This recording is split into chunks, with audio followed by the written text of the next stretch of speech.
On est très très heureux pour débuter cet après-midi de recevoir Stéphane Konaté.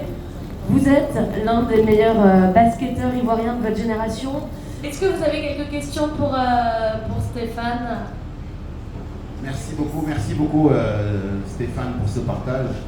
Moi, je me rappelle, j'ai été surpris lors du dernier match de qualification à la balle contre le Stade Malien de vous voir ce match-là. On dirait que vous aviez 20 ans parce que je pense qu'en fin de match vous étiez le meilleur marqueur et grâce à vous, surtout que j'avais vu le match d'avant contre l'AS Salé que vous n'avez pas pu jouer, donc franchement, et ça me ramène à une question: c'est quoi le secret de cette longévité? Parce que avoir vraiment cette tenue sur le terrain à plus de 40 ans, après plus de 20 ans de carrière, donc c'est très important peut-être de partager, notamment avec les jeunes, le secret de la longévité. Vous avez parlé de travail, c'est clair que c'est le travail, mais je pense qu'il y a aussi de l'hygiène de vie, il y a beaucoup de choses, ça c'est le premier élément.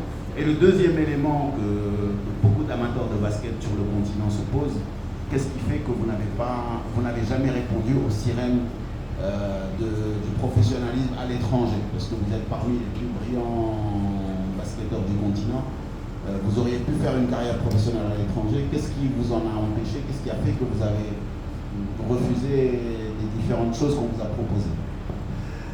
Merci pour vos questions. La première, je vais répondre à la première déjà.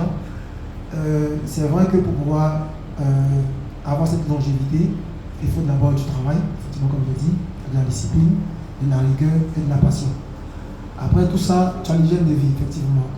Moi, je suis quelqu'un de casanier. Moi, je ne sors pas beaucoup, je ne fais pas beaucoup. Et c'est prouvé qu'un sportif qui fait beaucoup n'a pas une longue carrière. Ça, c'est sûr. Malheureusement, je vais prendre un exemple, peut-être pas pour ceux qui aiment Neymar. Malheureusement, Neymar, c'est ça son problème. Son problème, c'est qu'il fait beaucoup. Il est talentueux, il travaille moins, parce que, vu ce que moi j'ai lu et que j'ai vu, il ne travaille pas beaucoup. C'est son problème actuellement, ou quel est son problème avec Mbappé. Mbappé voulait le suivre parce qu'ils étaient très bons amis. Malheureusement, Mbappé a constaté que son hygiène de vie ne permettait pas d'exceller. Donc Mbappé s'est écarté. Malheureusement, aujourd'hui, Neymar, c'est un joueur que j'apprécie beaucoup. Il se blesse de manière récurrente. Donc voilà, c'est l'hygiène de vie. Et pour être un sportif et pour durer au haut niveau, il faut avoir une hygiène de vie, une éthique de travail. Il faut avoir, comme je disais tantôt, une discipline et de la rigueur. Si tout ça n'est pas réuni, malheureusement, ta carrière ne va pas durer.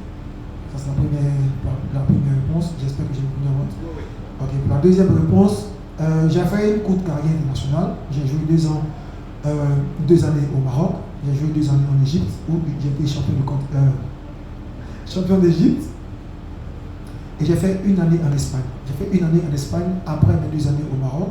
En Espagne, malheureusement, on m'avait proposé de signer 4 ans. Je n'ai pas voulu signer 4 ans parce que, malheureusement, pour moi, j'estimais que le club espagnol ne me valorisait pas suffisamment. Okay? Donc, la valeur financière. Et donc, j'ai décidé personnellement de diminuer mon contrat à 1 an pour apprendre un peu plus le basketball moderne. Parce que pour moi, l'Espagne, après les États-Unis, l'Espagne est le laboratoire du basketball moderne. Donc j'ai accepté de perdre 3 années de contrat et d'apprendre. Donc ça m'a permis de rebondir en Égypte, où j'ai aidé mon club à être champion. Et voilà, ça continue de rentrer et effectivement d'aider mon club ici, avec lequel on était quand même 20 fois champion de Côte d'Ivoire, en près de 22 ans. Et voilà, et de continuer à faire ce que je fais, en fin de carrière, redonner ce que le sport m'a donné aux plus jeunes, on va pouvoir avoir un peu plus de Stéphane Konaté dans les années à venir. Madame la modératrice, Bonsoir. bonsoir à vous, champions, bonsoir au public. Ma question est de savoir, relativement à votre immense expérience dans le monde du sport, est-ce que pour votre reconversion, vous envisagez créer un club qui va entrer dans le fond du pays. Voilà, comme vous l'avez dit tantôt, vous venez du Nord. Voilà, créer un club qui va... pas seulement dans les grandes villes, vous voulez dire Effectivement, c'est ça.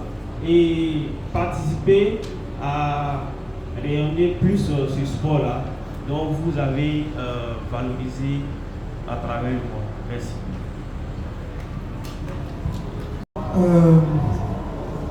Mon premier but déjà, c'est d'aider cette jeune génération à pouvoir pratiquer le basketball dans de meilleures conditions. Voilà pourquoi avec l'association, on a décidé de faire des camps de basket. Les camps de basket, c'est pour créer un écosystème, surtout un pont avec la NBA Academy qui est basée à Dakar, au Sénégal.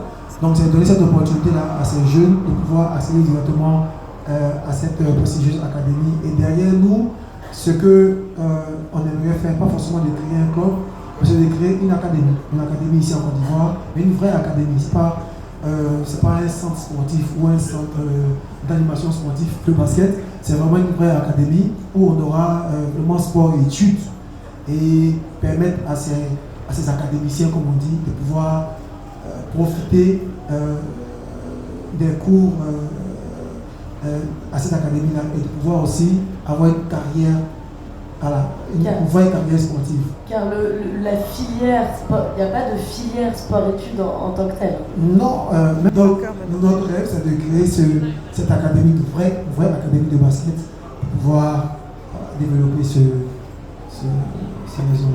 Demain en Côte d'Ivoire. Alors. Ouais. Jean-José Mal, Fédération française de judo, merci beaucoup pour le partage d'expérience qui est très riche. Je voulais juste rappeler quelque chose. Oui, il y a bien des sports-études en France, parce que je travaille à l'INSEP et on a le pôle basket et donc à l'intérieur il y a un sport-études, mais il y a effectivement ce que vous avez décrit avec des clubs professionnels qui font aussi du travail en parallèle. J'avais une question, j'essaie de faire vite, et notamment parce que vous avez soulevé la problématique du sport-études. Vous nous avez fait part de votre expérience, vous êtes à la fois professeur de PS, donc vous avez fait des études pendant votre carrière. Moi je voulais savoir quels aménagements ont été mis en place, si on a eu, et comment est-ce que ça a été négocié avec les écoles ou les universités. Et la deuxième question du coup qui découle de la première, c'est est-ce qu'aujourd'hui il y a une réflexion qui est menée par le ministère des Sports ivoirien sur ces questions d'aménagement pour permettre aux sportifs et aux sportifs de haut niveau de pouvoir à la fois allier sport et études. Je ne sais pas si je suis celui qui peut répondre à ce genre de questions. Mais ce que je sais, c'est que quand moi à mon époque, les choses ont changé maintenant, je pense. À mon époque, c'était compliqué, il n'y avait pas d'aménagement spécial pour nous, les sportifs de haut niveau, pour pouvoir faire ce genre de...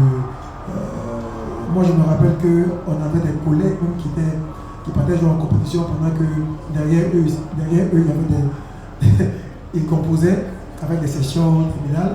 Et quand ils ne composaient pas, quand ils revenaient des compétitions internationales où ils partaient représenter le pays, ils revenaient leur année. Donc, peut-être que maintenant ça va changer, je ne sais pas. Il faut que ça va changer. Ah. C'est compliqué. Après, je pense que c'est la direction de l'INGS. Je vois mon doyen, M. Hamidou, qui est là. Il me regarde. Malheureusement.